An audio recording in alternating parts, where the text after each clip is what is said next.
ಕೆಲವರು ಹೇಳ್ತಾರೆ ನಾವು ನಾನ್ ವೆಜಿಟೇರಿಯನ್ ಅಲ್ಲ ವೆಜಿಟೇರಿಯನ್ಸು ಅಂತ. ಅವರೇ ಹಣ್ಣಿನ ಜ್ಯೂಸ್ ಕುಡಿತೀವಿ ನಾವು ಬರೀ ಅಂತಾರೆ. ಹಣ್ಣಿನ ಜ್ಯೂಸ್ನಲ್ಲೂ ಗ್ಯಾಸ್ಟ್ರೈಟಿಸ್ ಆಗುತ್ತೆ. ಅಂದರೆ ನನಗೆ ಮೊದಲೇ ಇದೆ, ಅದರ ಮೇಲೆ ಕುಡಿತಿದ್ದೀನಿ ಅಂದರೆ ಉರಿತದೆ.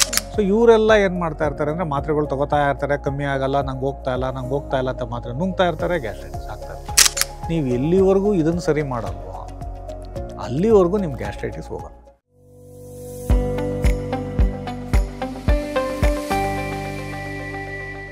ಈಗ ತುಂಬಾ ಜನಕ್ಕೆ ಟೀ ಕಾಫಿ ಕುಡಿದ್ರೂ ಗ್ಯಾಸ್ಟ್ರೈಟಿಸ್ ಆಯ್ತು ಅಂತ ಹೇಳ್ತಾರೆ.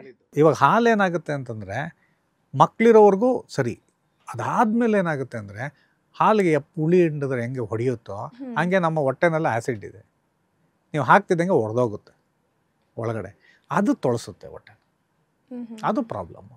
ಅದೇ ನೀವು ಮೊಸರು ಕುಡೀರಿ, ತೊಂದರೆ ಇಲ್ಲ, ಅದು ಆಲ್ರೆಡಿ ಹೊಡೆದಿರೋದು, ಅದರಿಂದ ತೊಂದರೆ ಇಲ್ಲ, ಒಳ್ಳೇದಾಗುತ್ತೆ. ನೀವು ಮೊಸರನ್ನ ತಿಂತಾಯಿರಿ, ಗ್ಯಾಸ್ಟ್ರೈಟಿಸ್ ಇದ್ದವರು ಧೈರ್ಯವಾಗಿ ಮೊಸರನ್ನ ತಿನ್ನಿ, ಏನೂ ತೊಂದರೆ ಇಲ್ಲ, ಚೆನ್ನಾಗೇ ಇರುತ್ತೆ. ಆಮೇಲೆ ಕೆಲವರು ಹೇಳ್ತಾರೆ ನಾವು ನಾನ್ ವೆಜಿಟೇರಿಯನ್ ಅಲ್ಲ ವೆಜಿಟೇರಿಯನ್ಸು ಅಂತ. ಅವರೇ ಹಣ್ಣಿನ ಜ್ಯೂಸ್ ಕುಡಿತೀವಿ ನಾವು ಬರೀ ಅಂತಾರೆ. ಹಣ್ಣಿನ ಜ್ಯೂಸ್ನಲ್ಲೂ ಗ್ಯಾಸ್ಟ್ರೈಟಿಸ್ ಆಗುತ್ತೆ. ಫೈಬರ್ ಕಂಟೆಂಟ್ ಅಲ್ಲಲ್ಲ, ಹಣ್ಣಿನ ಜ್ಯೂಸಲ್ಲಿ ಅದರ ರಸ ಇರ್ತದಲ್ಲ, ಈಗ ಸಿಟ್ರಸ್ ಫ್ರೂಟ್ಸ್ ಅಂತ ಕರಿತೀವಿ, ಈ ಕಿತ್ಲೆ ಹಣ್ಣು, ಈ ಮೂಸಂಬಿ, ಈ ನಿಂಬೆಹಣ್ಣು, ಇದರಲ್ಲೆಲ್ಲ ಹೊಟ್ಟೆ ಉರಿಯುತ್ತದೆ. ಸಿಟ್ರಸ್ ಫ್ರೂಟ್ಸ್ ಅಲ್ಲಿ acidic, basically they are acidic fruits. ಖಾಲಿ ಹೊಟ್ಟೆ ಕುಡಿದ್ರೆ ಆಗೋದಾ ಅಥವಾ ಖಾಲಿ ಹೊಟ್ಟೆ ಕುಡಿದ್ರೂ ಆಗುತ್ತೆ, ಆಮೇಲೂ ಆಗುತ್ತೆ. Acidic fruits basically they are acidic. ಇದು ಅಂದರೆ ನನಗೆ ಮೊದಲೇ ಇದೆ, ಅದ್ರ ಮೇಲೆ ಕುಡಿತಿದ್ದೀನಿ ಅಂದರೆ ಉರಿತದೆ. ನೀವು ಕರೆಕ್ಟಾಗಿದ್ದು ಕುಡಿದ್ರೆ ಏನೂ ಆಗಲ್ಲ, ಒಳ್ಳೆಯದೇ, ಆಹಾರಕ್ಕೆ ಭಾಳ ಒಳ್ಳೇದದು. ಆದರೆ ನೀವು ಅಸಿಡಿಟಿ ಇಟ್ಕೊಂಡು ನೀವು ಕುಡಿದ್ರೆ ಜಾಸ್ತಿ ಆಗುತ್ತೆ. ಅದೇ ರೀತಿ ಬಾಳೆಹಣ್ಣು ತಿಂದರೆ ಆಗಲ್ಲ, ಅದು ಆಲ್ಕಲೈನ್ ಫುಡ್ಸು, ಚೆನ್ನಾಗಿರುತ್ತೆ ಅದು. ಅದಕ್ಕೆ ಊಟ ಆದಮೇಲೆ ಒಂದು ಬಾಳೆಹಣ್ಣು ತಿನ್ನಪ್ಪ ಅಂತಾರಲ್ಲ, ಆ ಥರ. ಬಟ್ ತುಂಬ ಜನ ಹೇಳ್ತಾರಲ್ಲ ಸರ್, ಊಟದ ಜೊತೆ ಹಣ್ಣನ್ನು ತಿನ್ನಬಾರ್ದು, ಗ್ಯಾಸ್ಟ್ರೈಟಿಸ್ ಆಗುತ್ತೆ ಅಂತ. ಈ ಥರ ಹಣ್ಣು ತಿಂದಾಗ ಅಂದರೆ ನೀವು ಮಸಾಲೆ ಎಲ್ಲ ತಿಂದಿರ್ತೀರ ಮೊದಲೇ, ಅದ್ರ ಜೊತೆಗೆ ಈ ಹಣ್ಣಿನ ಜ್ಯೂಸು ಈ ಥರದ್ದೆಲ್ಲ ಹಣ್ಣು ತಿಂತೀರ, ಕಿತ್ಲೆ ಹಣ್ಣು ತಿನ್ನೋಣ ಒಂದು, ಅವಾಗ ಹೊಟ್ಟೆ ಉರಿಯುತ್ತೆ. ಇಲ್ಲವೇ ಏನಾಗಲ್ಲ, ಆ ಥರ ಆಗಲ್ಲ. ಆಮೇಲೆ ಏನಾಗುತ್ತೆ ಅಂದರೆ ಇವಾಗ ಕೆಲವರಿಗೆ ಇದು ಲೈಫ್ ಸ್ಟೈಲು, ಜೆನೆಟಿಕ್ಸು ಮತ್ತು ಮೆಡಿಕೇಷನ್ಸು. ಕೆಲವರು ಮಾತ್ರೆಗಳು ತೊಗೋತಾ ಇರ್ತಾರೆ, ಮಂಡಿ ನೋವಿರುತ್ತೆ, ಎಲ್ಲೋ ಏಟಾಗಿರುತ್ತೆ, ಗಾಯಕ್ಕೆಲ್ಲ ಯಂಗ್ಸ್ಟರ್ಸ್ ಎಲ್ಲ ಮಾತ್ರೆಗಳು ತೊಗೋತಾ ಇರ್ತಾರೆ. NSAIDs ಅಂತ ಬರುತ್ತೆ, ನಾನ್ ಸ್ಟಿರಾಯ್ಡಲ್ ಆ್ಯಂಟಿ ಇನ್ಫ್ಲಮೇಟರಿ ಡ್ರಗ್ಸ್ ಅಂತ ನೋವಿನ ಮಾತ್ರೆ ತೊಗೊಂಡೋಗ್ಲೂ ಹೊಟ್ಟೆ ಉರಿಯುತ್ತೆ. ಕೆಲವು ಮೆಡಿಕೇಷನ್ ಎಲ್ಲ ಡ್ಯಾಮೇಜ್ ಮಾಡುತ್ತೆ. ಸೊ ಆವಾಗ ವೈದ್ಯರ ಸಲಹೆ ತೊಗೊಂಡು ಆ ಥರ ಏನಾನ ಪ್ರಾಬ್ಲಮ್ ಇದ್ದಾಗ ಹೆಂಗಿದ್ರು ಡಾಕ್ಟ್ರೇ ಬರೀತಾ ಇದ್ದಾರೆ ಅದನ್ನು, ಆವಾಗ ನಾವೇನೋ ಅದ್ರ ಜೊತೆಗೆ ಒಂದು ಆ್ಯಂಟಾಸಿಡ್ ಸೇರ್ಕೊಂಡು ತೊಗೊಂಡ್ರೆ ಒಳ್ಳೆಯದು, ಆವಾಗ ಹೊಟ್ಟೆ ಉರಿ ಕಮ್ಮಿ ಆಗುತ್ತೆ. ಸೊ ಮೆಡಿಕೇಷನ್ನಿಂದನೂ, ಅನ್ನೆಸೆಸರಿ ಮೆಡಿಕೇಷನ್ನು, ಸೆಲ್ಫ್ ಮೆಡಿಕೇಷನ್ನಿಂದನೂ ಗ್ಯಾಸ್ಟ್ರೈಟಿಸು, ಹೊಟ್ಟೆ ಉರಿ, ಇವೆಲ್ಲ ಪ್ರಾಬ್ಲಮ್ಗಳು ಬರುತ್ತೆ. ಮತ್ತು ಇನ್ನು ವೆರಿ ರೇರ್ಲಿ ಅಂದರೆ ಒಂದು 1% ಅಂತ ತೊಗೋಬೋದು. ಈಗ ಒಂದು 1000 ಜನಕ್ಕೆ ನಾವು ಹೇಳ್ತಿದ್ರು, ಅದರಲ್ಲೆಲ್ಲ ಒಬ್ರಿಗೋ ಇಬ್ಬರಿಗೋ ಕಮ್ಮಿನೇ ಆಗಲ್ಲ. ನೀವು ಏನೇ ಔಷಧಿ ಕೊಟ್ರೂ ಕಮ್ಮಿ ಆಗಲ್ಲ. ಅವರಂತೂ ಸುಸ್ತೊಡ್ದೋಗಿರ್ತಾರೆ, ಏನು ಸರ್ ಇಷ್ಟೊಂದು ನಾನು ಸ್ಟ್ರಾಂಗ್ ಮೆಡಿಕೇಷನ್ ತೊಗೋತಾ ಇದ್ದೀನಿ ಆದರೂ ಕಮ್ಮಿ ಆಗಿಲ್ಲ ನನಗೆ. ಅದು 1%, ವೆರಿ ರೇರ್, ವಿರಳ, ಅಷ್ಟು ಕಾಮನ್ ಅಲ್ಲ. ಸೊ ಅಂಥವ್ರು ಏನಾಗಬೇಕಾಗತ್ತೆ ಅಂದರೆ ಹೈಯರ್ ಇನ್ವೆಸ್ಟಿಗೇಷನ್ಸ್ಗೆ ಹೋಗ್ಬೇಕಾಗತ್ತೆ. ಯಾಕೆ ಅಂತಂದರೆ ಅವ್ರಿಗೆ ಕೆಲವು ಟ್ಯೂಮರ್ಸ್ ಇರ್ತದೆ, ಪ್ರಾಬ್ಲಮ್, ಗ್ಯಾಸ್ಟ್ರಿನ್ ಪ್ರೊಡ್ಯೂಸಿಂಗ್ ಟ್ಯೂಮರ್ಸ್. ಈಗ ಝೊಲ್ಲಿಂಗರ್ ಎಲಿನ್ಸನ್ ಸಿಂಡ್ರೋಮ್ ಅಂತ ಬರುತ್ತೆ, ಗ್ಯಾಸ್ಟ್ರಿನೋಮಾಸ್ ಅಂತ ಬರುತ್ತೆ.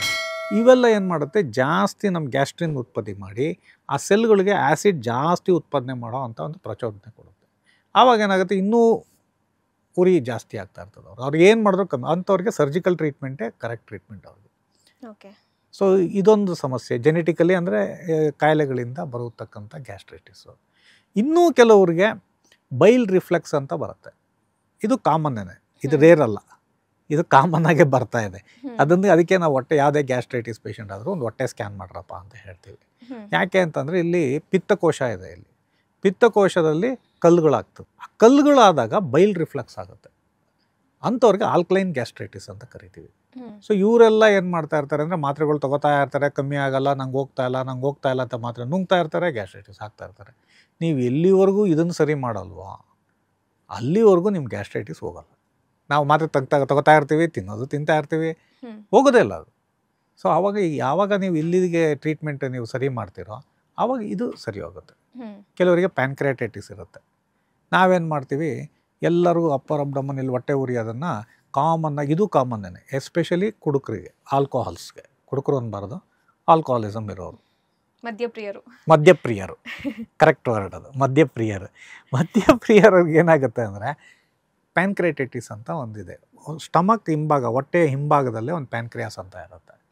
ಅಲ್ಲೇನಾಗುತ್ತೆ ಅಂತಂದರೆ ಯಾವಾಗ ಇವ್ರು ಕುಡಿಯೋದು ಜಾಸ್ತಿ ಆಗುತ್ತೆ ಅದು ಡ್ಯಾಮೇಜ್ ಆಗುತ್ತೆ. ಆವಾಗ ಏನಾಗುತ್ತೆ, ಅಲ್ಲಿ ಎನ್ಸೈಮ್ಸ್ ರಿಲೀಸ್ ಆಗಿ ಮತ್ತೆ ಇದೇ ಥರ ಅವರು ಬರುತ್ತೆ. ಹೊಟ್ಟೆ ಉರಿ, ಎದೆ ಉರಿ, ಯಾವಾಗಲೂ ಹೊಟ್ಟೆ ನೋವು, ಸಂಕಟ ಇದೆಲ್ಲ ಆಗ್ತಾ ಇರುತ್ತೆ. ಅವ್ರನ್ನ ಪ್ಯಾನ್ಕ್ರಿಯಾಟೈಟಿಸ್ ಅಂತ ಕರಿತೀವಿ. ಅಕ್ಯೂಟ್ ಇರ್ಬೋದು, ಇಲ್ಲ ಕ್ರಾನಿಕ್ ಪ್ಯಾನ್ಕ್ರಿಯಾಟೈಟಿಸ್ ಇರ್ಬೋದು, ಅಥವಾ ಅದರೊಳಗಡೆ ಕಲ್ಲಿದ್ರೂ ಬರುತ್ತೆ. ಸೊ ಈ ಪಿತ್ತಕೋಶ ಪ್ರಾಬ್ಲಮ್ಮು, ಈ ಪ್ಯಾನ್ಕ್ರಿಯಾಟಿಕ್ ಪ್ರಾಬ್ಲಮ್ಸ್ ಇರೋರಿಗೆ ಇದು ಯಾವಾಗಲೂ ಇರುತ್ತೆ, ಎಲ್ಲೂ ಹೋಗಲ್ಲ. ಸೊ ಎಲ್ಲಿವರೆಗೂ ನೀವು ಅಲ್ಲಿಗೆ ಚಿಕಿತ್ಸೆ ತೊಗೊಳಲ್ವಾ, ಇದು ನಿಮ್ಮ ಜೊತೆ ಯಾವಾಗಲೂ ಇರುತ್ತೆ. ನಾವೇನು ಅಂದ್ಕೋತೀವಿ, ಏನೋ ಗ್ಯಾಸ್ಟ್ರೈಟಿಸ್ ಆಗಿದೆ ಅಂದ್ಕೊಂಡು ನಾವು ನುಂಗ್ತಲೇ ಇರ್ತೀವಿ ಮಾತ್ರೆಗಳು. ಅದರಿಂದ ಭಾಳ ತೊಂದರೆಗಳು ಫ್ಯೂಚರ್ ಆಗುತ್ತೆ, ಬೇರೆ ಇದರ ಕಾಂಪ್ಲಿಕೇಶನ್ಸ್ ಬರುತ್ತೆ ಮುಂದಕ್ಕೆ. ಇದು ಒಂಥರ ಕಾಯಿಲೆಗಳು, ಗ್ಯಾಸ್ಟ್ರೈಟಿಸ್ ಬಗ್ಗೆ ಕಾರಣಗಳು. ಲೇಟೆಸ್ಟ್ ಹಾಗೂ ಇಂಟ್ರೆಸ್ಟಿಂಗ್ ಸುದ್ದಿಗಳಿಗಾಗಿ ಬಾಸ್ ಟಿವಿ ಕನ್ನಡ ಚಾನೆಲ್ನ ಸಬ್ಸ್ಕ್ರೈಬ್ ಮಾಡಿ. ಹಾಗೆಯೇ ಬೆಲ್ ಐಕಾನ್ ಪ್ರೆಸ್ ಮಾಡಿ. ಇದರ ಜೊತೆಗೆ ಫೇಸ್ಬುಕ್, ಇನ್ಸ್ಟಾಗ್ರಾಮ್, ಎಕ್ಸ್ನಲ್ಲೂ ಮಿಸ್ ಮಾಡದೆ ಫಾಲೋ ಮಾಡಿ.